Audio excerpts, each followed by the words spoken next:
Somani ceramic limited में आप सभी का स्वागत है। आज हम पेश कर रहे हैं सोमानी मैक्स कवरस्टोन 15 स्लैब्स। ये स्लैब्स अपने बड़े साइज, यूनिक डिजाइन और फिनिशेस के कारण ग्राहकों की पहली पसंद है। और मैक्स कवरस्टोन 15 स्लैब्स की इन सभी खूबियों की वजह से इनका उपयोग बहुत सी जगह पर किया जा सकता है, जैसे कि दीवार, काउंटर टॉप, फर्श, सीढ़ियां, लॉबी और रिसेप्शन इत्यादि पर। इस वीडियो के माध्यम से आज हम आपको विस्तार से बताएंगे मैक्स कवरस्टोन 15 स्लैब्स, जो कि बड़े साइज की टाइल्स हैं, उन्हें खरीदने से लेकर लगाने के बाद तक की पूरी प्रक्रिया, जिससे कि समय की बचत बखूबी हो और स्लैब्स भी मजबूती से लगे। सबसे पहले स्लैब्स को जहां लगाना है उस जगह को ठीक से नाप लें, ताकि सही आकलन लगाया जा सके कि कुल मिलाकर कितने स्लैब की आवश्यकता है, और साथ ही ये भी जांच लें कि स्कर्टिंग, ड्रिलिंग कहां होनी है। इसके बाद आप अपने नजदीकी सोमानी शोरूम जाएं और अपने मनपसंद स्लैब्स का चयन कर लें। जब आपका चयन किया हुआ Somani max slab construction site पर पहुंच जाए तो उसकी पैकेजिंग को अच्छे से जांच लें। सोमानी मैक्स के पैकेजिंग कार्टन पर टाइल्स के बारे में विस्तृत जानकारी दी गई है, जैसे टाइल का शेड, फिनिश, मैन्युफैक्चरिंग डेट और उनकी थिकनेस। अधिक जानकारी के लिए कार्टन पर QR कोड भी दिया गया है, जिसको आप अपने मोबाइल फोन के माध्यम से स्कैन भी कर सकते हैं। मैक्स टाइल को उनकी निर्धारित जगह तक ले जाने के लिए रबर वैक्यूम कप्स का प्रयोग करें और बेहद सावधानी से स्थानांतरित करें। आप इस प्रक्रिया को करने के लिए क्रॉस बार कैरेज किट्स का भी प्रयोग कर सकते हैं। ऐसा करते समय सेफ्टी गियर्स अवश्य पहनें, जैसे कि हेलमेट, सेफ्टी बूट्स और ग्लव्स। आइए अब जानकारी लेते हैं इन स्लैब्स को प्रयोग करते समय किन टूल्स का आपके पास होना आवश्यक है और इन टूल्स को प्रयोग कैसे किया जाता है। अधिकतर स्लैब्स में कटिंग, ड्रिलिंग या बेवलिंग यानी कि एज प्रोफाइलिंग की भी जरूरत होती है, और इसे सही प्रकार से कर पाने के लिए प्रशिक्षित कारीगरी और पेशेवर कटिंग टूल्स आवश्यक है। स्लैब्स को सफाई से सीधा काटने के लिए मजबूत वर्कटॉप का प्रयोग करना आवश्यक है, जैसे कि रेत का बेड। इसके लिए आप एक बेंच टॉप यानी कि वर्किंग प्लेटफॉर्म का भी प्रयोग कर सकते हैं। अत्यधिक तनाव से स्लैब्स को बचाने के लिए ड्रिलिंग मशीन की सहायता से हर कोने में 4 गोलाकार, आयताकार या फिर चौरस छेद बनाएं। बिना अत्यधिक दबाव डाले हल्के, लहराते और घुमावदार टेक्निक से ड्रिलिंग जारी रखें। ड्रिलिंग के समय छेद को पानी से ठंडा करते जाएं।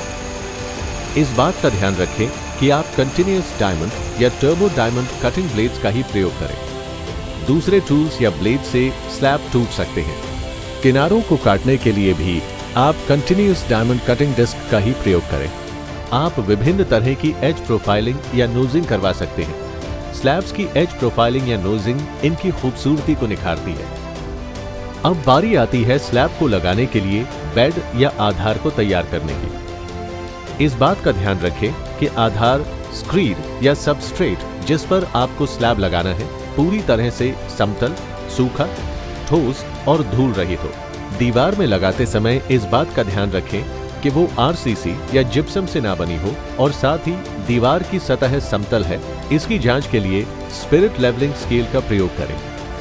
स्लैब्स को सतह में सेट करने के लिए सीमेंट का प्रयोग किया जा सकता है, पर हम आपको उच्च गुणवत्ता वाले एडहेसिव्स का प्रयोग करने का सुझाव देते हैं, विशेष रूप से जब आप टाइल्स दीवार पर लगा रहे हों।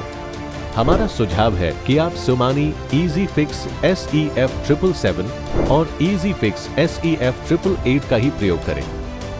एडहेसिव को बहुत ही बारीकी से दोनों सतह पर सीधी रेखा में लगाएं, यानी कि स्लैब और दीवार दोनों पर। एडहेसिव को दोनों सतह पर लगाए रखने से टाइल्स में खोखलापन नहीं होता, जिससे कि इन्हें मजबूती प्रदान होती है और स्लैब्स लंबे समय तक उपयोग में रहते हैं। इसके लिए 10 mm के नॉच ट्रॉवल का प्रयोग भी किया जा सकता है।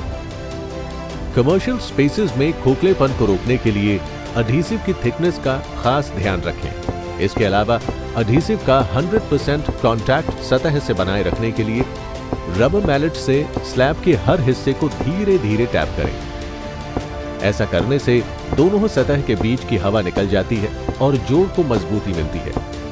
स्लैब्स के बीच में 3 mm से 5 mm तक की जगह अवश्य रखें ताकि फैलाव के लिए जगह मिले और उखड़ने जैसे नुकसान से बचा जा सके। स्लैब्स की सतह को सामान्य यानी समतल बनाए रखने के लिए साइक्लोन लेवलिंग सिस्टम का प्रयोग करें। ये लेवलिंग के साथ स्पेसिंग का भी काम करता है। इसके बाद जोड़ों में से अधिक अडहेसिव और गंदगी को अच्छी तरह से पोंछकर हटाइए। अडहेसिव को 24 घंटे सूखने के लिए छोड़ दें। अब बारी आती है ग्राउटिंग की, जो स्लैब्स के बीच में छोड़े गए गैप्स को भरता है। हमारा सुझाव है कि आप सोमानी के एपॉक्सी बेस्ड इजी फिक्स ग्राउट्स का प्रयोग करें। ये स्लैब की सुंदरता को बढ़ाते हैं और सीपेज रोकने में भी बहुत असरदार है। टाइल की शेड्स के मुताबिक ग्राउट का चयन करें। ग्राउट लगाना शुरू करने से पहले स्लैब्स के सभी कोनों को ETI मास्क से ढक लें। ग्राउट को सही ढंग से स्लैब के बीच में भरने के लिए लोहे की पत्ती का प्रयोग करें। इससे ग्राउट लगाने में सहायता होगी। इसके बाद गीले स्पंज की मदद से स्लैब की सतह से एक्स्ट्रा ग्राउट को ध्यान से हटाएं। फिर ग्राउट को सेट होने के लिए 24 घंटे के लिए छोड़ दें। अब बारी आती है टाइल की सतह की बारीकी से सफाई करने की। इसके लिए अच्छी क्वालिटी के सरफेस क्लीनिंग केमिकल्स का सही अनुपात में प्रयोग करें ताकि स्लैब की सतह को नुकसान ना पहुंचे।